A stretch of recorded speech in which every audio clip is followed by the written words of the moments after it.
নমস্কার, Deepa's thought spicy হটের সবাইকে স্বাগত জানিয়ে আজকে আবার একটা রেসিপি নিয়ে চলে এলাম। আজ সরাসরি রান্না শুরু করে দিলাম। রেসিপিটি বানানোর জন্য প্রথমেই আমাকে নিতে হয়েছে শিলনোড়া ধুয়ে আর বাটিতে সামান্য জল, আর নিয়েছি পোস্ত আর তিল। ভালোভাবে এটাকে আমি বেটে নেব। অর্ধেক বাটা করে আমি আপনাদের দেখিয়ে নিলাম। তারপর পিনো করে একদম স্মুথভাবে ভালোভাবে আমি দুটোকে বেটে নিয়ে আসছি। আজকের রেসিপি আপনাদের ভালো লাগলে লাইক দেবেন, নতুন বন্ধুরা অবশ্যই সাবস্ক্রাইব করবেন।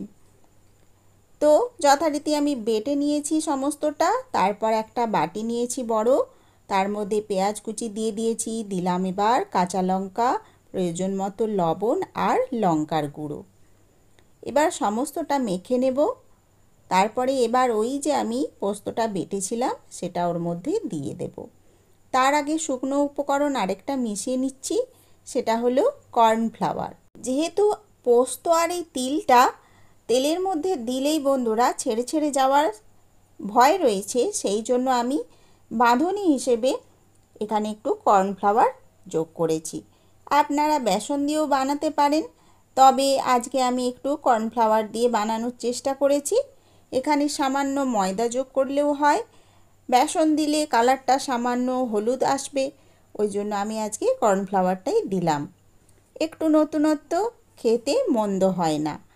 তো সমস্তটা দিয়েছি আর পোস্ত বাটাটাও দিয়ে দিয়েছি, তিল পোস্তর বাটাটাও যোগ করেছি আর সামান্য জল নিয়েছি। শিল ধোয়া জলটাই এখানে রয়েছে, তবে জলের পরিমাণটা একটু সামান্য বেশি হয়ে গিয়েছে, তাই আমি আর একটু কর্নফ্লাওয়ার যোগ করে নিলাম। মাখো মাখো হলে খুব ভালো হতো, সামান্য যেহেতু জলের পরিমাণটা এখানে বেশি হয়ে গিয়েছে, কর্নফ্লাওয়ার আরেকটু দিয়ে নিলাম, দিয়ে মাখিয়ে কিছু সময় পাশে সরিয়ে রাখবো। তারপর একটা কড়াই গরম করতে বসিয়ে দিলাম। ভালোভাবে কড়াটা গরম যখনই হয়ে গেল তখন আমি একটু সর্ষের তেল যোগ করেছি। সর্ষের তেলটাও সামান্য গরম হলেই আমি ধীরে ধীরে ওই ব্যাটারটা থেকে সমস্তটা নিয়ে একটা চামচের সাহায্যে তেলের মধ্যে ধীরে ধীরে ছেড়ে দেব। এগুলো একটা বড়ার আকার নিয়েছে। তারপর কিছু সময় ভাজাভুজি হওয়ার সময় দেব। সামান্য ভাজা হয়ে যখনই বড়ার আকারটা ধরে নেবে, কর্নফ্লাওয়ারটা গরমের তাপের সংস্পর্শে এলেই এরকম একটা ডালা মতো হয়ে যাবে। তো বড়া হয়ে গেলেই আমি উল্টে নেব। উল্টে নিয়ে এবার এপিঠ ওপিঠ দুটো পাশেই ভালোভাবে একটু ভেজে নেব, তবে খুব বেশি লাল করা চলবে না। এই পেঁয়াজগুলো তাহলে যেগুলো ওপরের দিকে বেরিয়ে রয়েছে পোড়া পোড়া হয়ে যাবে, সেটা খেতে ভালো লাগবে না। তো সামান্য এভাবে বড়ার আকার নিয়ে নিয়েছে। এইভাবেই কিছুটা সময় ধরে ভেজে ভেজে প্রত্যেকটা আমি তুলে নেব।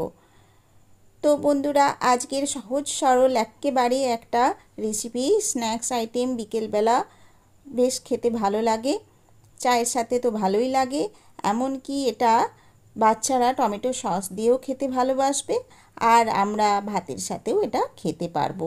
যেহেতু পোস্ত বাটা রয়েছে আর উপকার রয়েছে, পোস্তরও উপকার রয়েছে, আর তিলের তো অসম্ভব উপকারী গুণ রয়েইছে।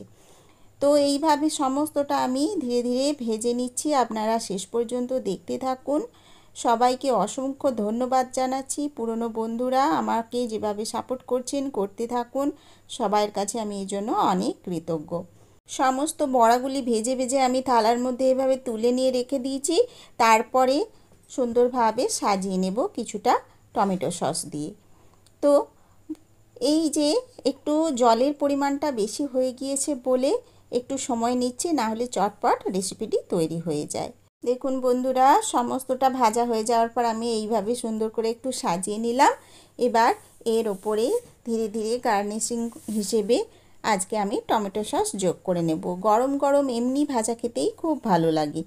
তো এইভাবে আজকে আমি সাজিয়েছি সামান্য টমেটো সস দিয়ে।